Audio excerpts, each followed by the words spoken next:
కాలువ శ్రీనివాసులు గారు. ధన్యవాదాలు అధ్యక్ష.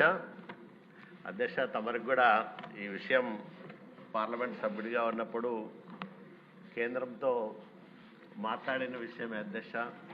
చాలా సంవత్సరాలుగా ఆంధ్రప్రదేశ్ రాష్ట్రంలో వాల్మీకి బోయల్ ఎస్టీలో చేర్చాలని పదే పదే విజ్ఞప్తులు చేస్తూ ఉన్నాం.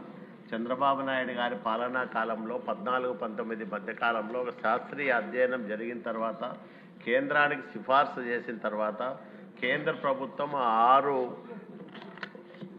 విషయాల్లో రాష్ట్ర ప్రభుత్వానికి సంబంధించి వివరణ అడిగింది అధ్యక్ష. అది ఇవ్వకోకుండా జగన్మోహన్ రెడ్డి మళ్ళా ప్రత్యేకంగా ఒక కమిషన్ వేసి పంపించాడు అధ్యక్ష. ఓన్లీ రాయలసీమ వరకే పరిమితం చేయమని. కానీ అది కూడా రిజెక్ట్ అయింది అధ్యక్ష.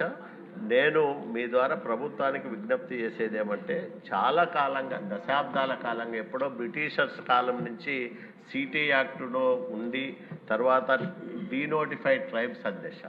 డీనోటిఫైడ్ ట్రైబ్స్ విభాగంలో వాల్మీకి బోయ ఉంది అధ్యక్ష. ఆంధ్రప్రదేశ్ రాష్ట్రం డిఎన్టీ జాబితాలో అంటే ఎరుకుల, యానాది ఇట్లా వీళ్ళందరూ కూడా ఎస్టీలో పోయినారు అధ్యక్ష. మేము బీసీఏగానే మిగిలిపోయినాం అధ్యక్ష.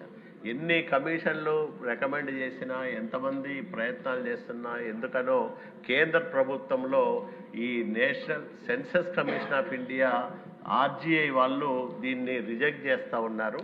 నేను మీ ద్వారా ప్రభుత్వానికి విజ్ఞప్తి చేసేదేమంటే, దీన్ని 6 అంశాల్లో రిప్లై ఇస్తూ 2017 డిసెంబర్లో చేసిన తీర్మానానికి కట్టుబడి ఉండడంతో పాటు కేంద్రంతో కూడా దీనిపైన ప్రత్యేక శ్రద్ధ తీసుకొని మాట్లాడి 6 దశాబ్దాల కాలంగా చేస్తున్న ప్రయత్నాలకు ఒక కొలిక్కి తీసుకొచ్చి ఆంధ్రప్రదేశ్ రాష్ట్రంలో అన్ని జిల్లాల్లో ఉండే వాల్మీకి బోయలను ఎస్టీలుగా చూసే విధంగా కనీసం ఈ 3 సంవత్సరాల్లో ఇది జరిగే విధంగా చేయాలని మీ ద్వారా ప్రభుత్వానికి విజ్ఞప్తి చేస్తూ ఉన్నాను అధ్యక్ష. ఎందుకంటే చాలా ఆవేదన ఉంది అధ్యక్ష. మేమైతే మా దగ్గరికి వచ్చి బాధపడతామంటే, ఇన్ని రకాలుగా ప్రయత్నాలు చేస్తున్నా స్వయంగా ముఖ్యమంత్రి గారు దీనిపైన శ్రద్ధ పెడుతున్నా ఇది కావడం లేదు అని బాధ కలుగుతూ ఉంది.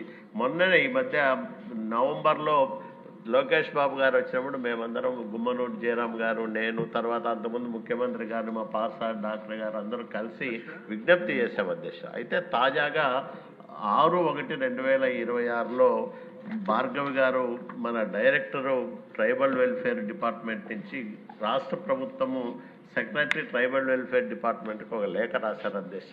అందులో అదే దీనిపైన ఏమంటే, ఇంకా ఫర్దర్గా గవర్నమెంటే దీనిపైన చర్యలు తీసుకోవాల్సిన అవసరం ఉంది.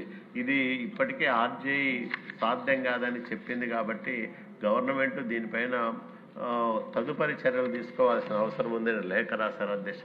దయచేసి మీ ద్వారా పదే పదే, ఎందుకంటే మాకే ఇబ్బందిగా ఉంది అధ్యక్ష ఇది అడగడానికి. కాబట్టి దయచేసి ఇప్పటికైనా దీనికి ఒక శాశ్వతమైన పరిష్కారం జరిగే విధంగా లోకేష్ బాబు గారు లేఖ రాశారు అధ్యక్ష డిపార్ట్మెంట్కి. ఆ లేఖకు సంబంధించి రిప్లైయే ఈ డైరెక్టర్ గారు రాశారు. కాబట్టి దయచేసి ఈ విషయం ఈ 3 సంవత్సరాల కాలంలో పరిష్కారం అయ్యే విధంగా మీరు కూడా కేంద్రంతో మాట్లాడి చర్యలు తీసుకోవాలని విజ్ఞప్తి చేస్తున్నాను అధ్యక్ష. ఇందాక శ్రీనివాసులు గారు మీరు చెప్పినట్టు అప్పుడు నేను ఒక కొద్ది రోజుల పాటు అందరితో కలిసి తిరగటం జరిగింది. స్పెసిఫిక్ ఎగ్జాంపుల్ కూడా, ఒకే కుటుంబంలో బళ్ళారిలో ఉన్నవారు ఎస్టీగా ఉండి అదే కుటుంబ సభ్యులు కొంతమంది ఇటుపక్క ఉన్న వాళ్ళేమో బీసీఏలుగా ఉండటం జరుగుతుందని చెప్పి అప్పుడు సోషల్ జస్టిస్ మినిస్టర్ గారిని కూడా అడగటం జరిగింది. డెఫినెట్గా మళ్ళీ అది పరిశూ చేస్తే తీరే సమస్య, తీరని సమస్య అయితే కాదు అని నేను అనుకుంటున్నా. గట్టిగా కృషి చేద్దాం. అవును, బళ్ళారి జిల్లాలో ఉండేది. ఇప్పుడు మళ్ళీ భాషా ప్రయుక్త రాష్ట్రాలు ఏర్పడిన తర్వాత ఆదోని కానీ రాయదుర్గం కానీ కొందరు ఇటు ఉండిపోయారు. కాబట్టి మా బంధువులంతా ఎస్టీలుగా ఉన్నారు, మేము బీసీలుగా మిగిలిపోయినాం అధ్యక్ష. సమంజసమైన రిక్వెస్ట్.